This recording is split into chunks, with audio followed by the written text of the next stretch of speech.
1500 crore 300 कोटी थाखाया लोब्बा गैया बेखौ स्पेशली रेलवे डिपार्टमेन्टआनो बा रेलवे मन्त्रालयानो आलादायै बे पेकेजखौ होदों दा बेनो आरो जिथुनाखि सान्थि सुक्ति बिटिआर एकर्डखौ खालामदोंब्ला रायजो राजानि दुखु दाहाफ्रा जोबस्रांलांगोन होननानै सिगांनिफ्रायनो खोनाबाय थानायलाय जोंहा प्रमद सारा अर्थात जेरैबायदि बिथाङा खोथा होबोदोंमोन रायजो राजानो जेरैबायदि बिथाङा सनितपुर बिश्वनाथ जिल्लायाव थाङै थाङै रायजो राजा आइ आफा जाम्बा जाम्बिनो गुड मर्निं एभ्रिवान नै दायो दंफैयो आङो क'क्राझार सेक्रेटारियेटआव बिथोराव एन्ट्रि जाबाय एक्सुवेलि दा आं एसे ओरै बेरायग्लांलाबायनो होननानै फैदों माने मर्निंनि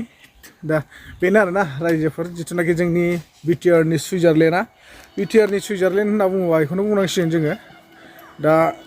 गोबांथार सिगांनिफ्रायनो दावराव जाबाय थायो नङा होमबा क'क्राझारखौ सुइजारलेण्ड खालामगोन होननानै नाथाय माब्लानि समाव जाफुंगोन बेखौ जेबो मिथिया सानसे समाव जुदि जायोब्ला निस्सय मोजां नांगोन आरो बयबो नुनो मोनगोन क'क्राझार बायदिया जुदि सुइजारलेण्ड जामारोब्ला बा बिटिआर ओनसोलाव जुदि सुइजारलेण्डआ जामारोब्ला ना नोंथांमोनाबो बयबाबो मोजां मोनगोन आरो गोसोखौ बेनो जेथिंबो नायनानै लानो हागोन ओरैजाय थाबाय गेट ओरै थाबाय बै बिथोरथिं थांनि राउन्ड दसे बेरायग्लांहैनो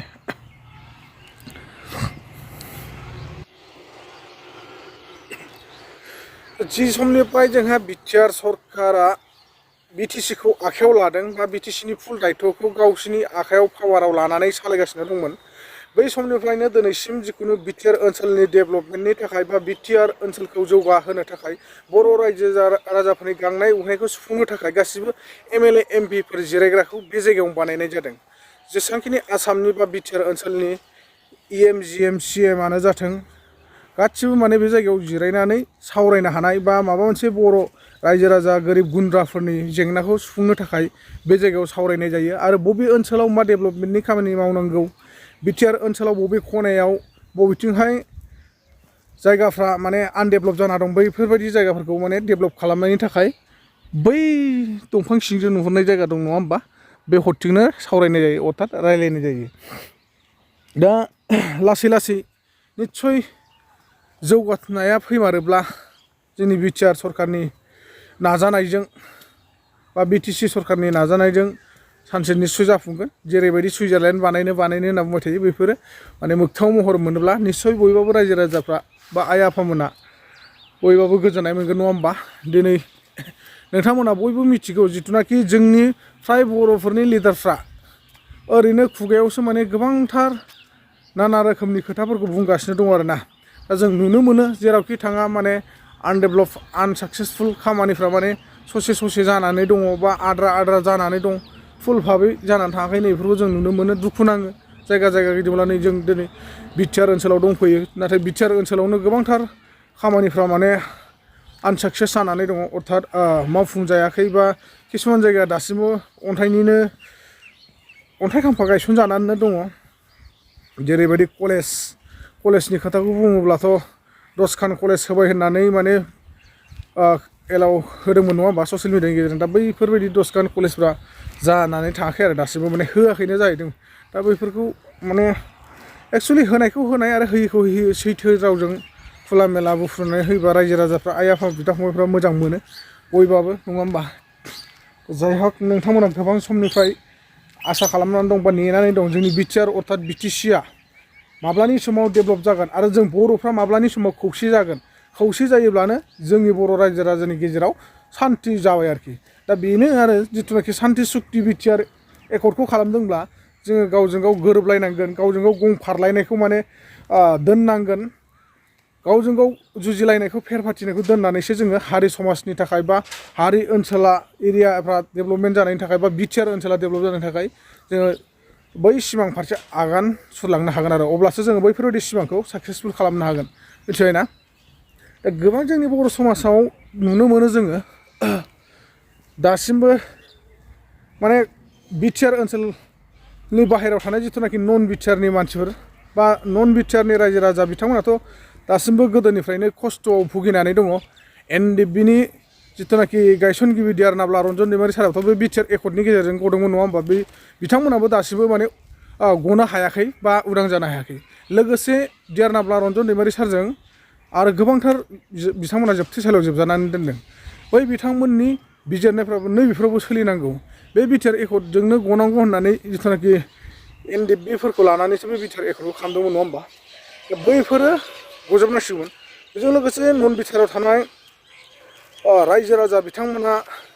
बे बिटिआरनि गेजेरजोंनो बा बे गोजोन सुक्तिनि गेजेरजोंनो गासैबो जोंनि बर' हारिनि जेंनाफ्रा माखासे समाधान जाजोबगोन आरो बर' रायजो राजानि दुखु दाहाफ्रा जोबस्रांलांगोन होननानै सिगांनिफ्रायनो खोनाबाय थानायलाय जोंहा प्रमद सारा अर्थात बिटिआरनि सिएम प्रमद सारा बुंबाय थानाय हिसाबै दा बयबाबो माने गोजोनाव फैजानो लुगैयो बयबाबो गोजोन भाबै थाजानो लुगैयो नैबे हिसाबै माने जोंनि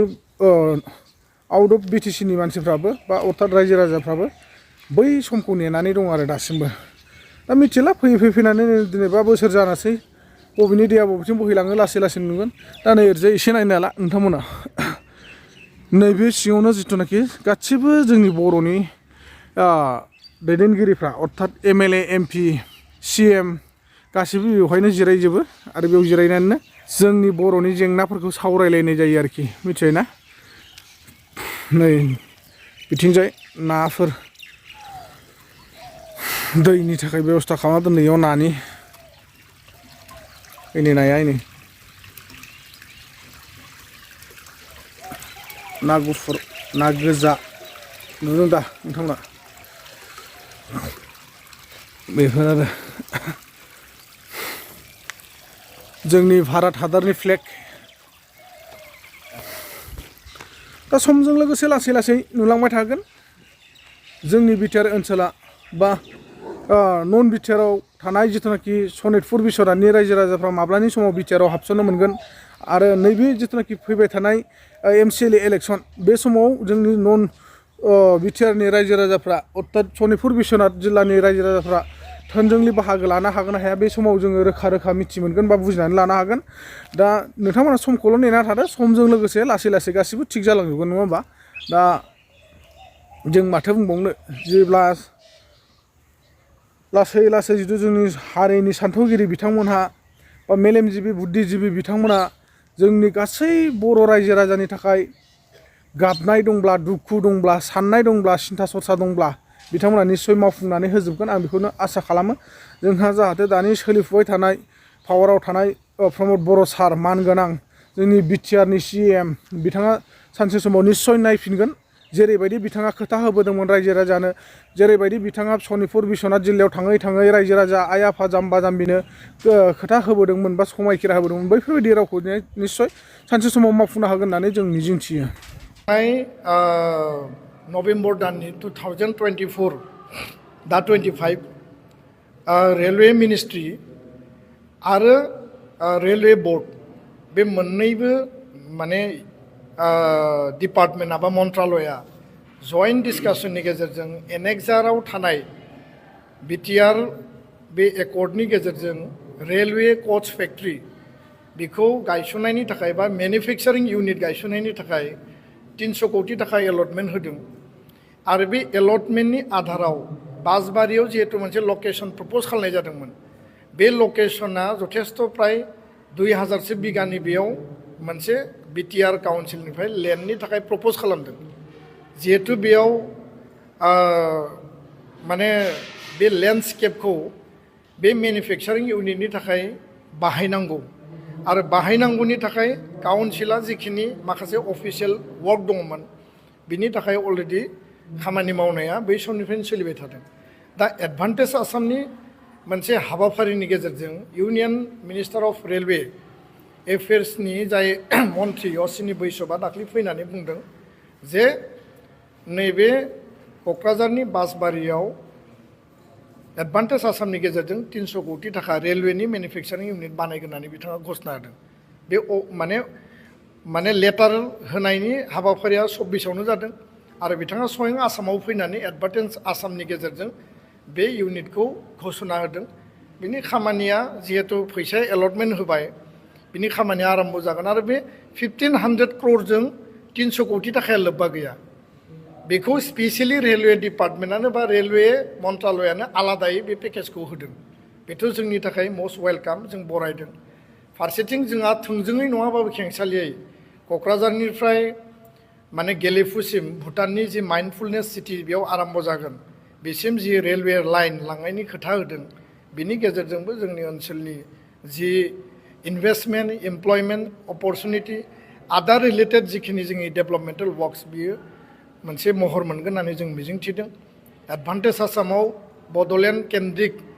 गोबां बेबायदि स्पेसिफिक मेनसन खालामाखैबाबो आसामनि सिङावनो जिहेतु बड'लेण्ड आरो बर' डमिनेटेड आसामनि गुबुन गुबुन एरिया आरो ओनसोल दा बिनि सायाव सोनारगोन जे आसाम सरकार बड'लेण्ड काउन्सिल रायलायनानै जाहाथे माखासे इन्डास्ट्रि आरो माखासे जिखिनि बेयाव इनभेस्टरफोर इनफ्रास्ट्राक्चारनि डेभेलपमेन्टफोर फैदों जोंनि ओनसोलाव गायसननो हायो नामा आरो बिनि थाखाय हानि लेन्ड मेटारा गिदिर बेयाव इलेक्ट्रिसिटि पावार साप्लाइआ गिदिर आरो लोगोसेनो रोड आरो कमिउनिकेशननि मेटार थाबाय बे गासै फेसिलिटिखौ मिट खालामनो हायोबा बड'लेण्डआवबो एडभान्टेज आसामजों माखासे एचिभमेन्ट मोनगोन होननानै जों मिजिंथिदों बे सम्पुर्ण खामानिया गभर्नमेन्ट टु गभर्नमेन्ट काउन्सिल आरो आसाम गभर्नमेन्टनि गेजेराव जागोन जायफोर इनभेस्टर बिथांमोननि गेजेराव जागोन जिहेतु MOUआ आसाम सरकारजों जादों आरो BTR गभर्नमेन्टआ जिहेतु आसाम सरकारनि दा पार्टनार दा बिथांमोननि गेजेराव सावरायनानै इयुनाव माबा मोनसे मोजां फिथाइ मोनगोन होननानै जोंबो आसाबादि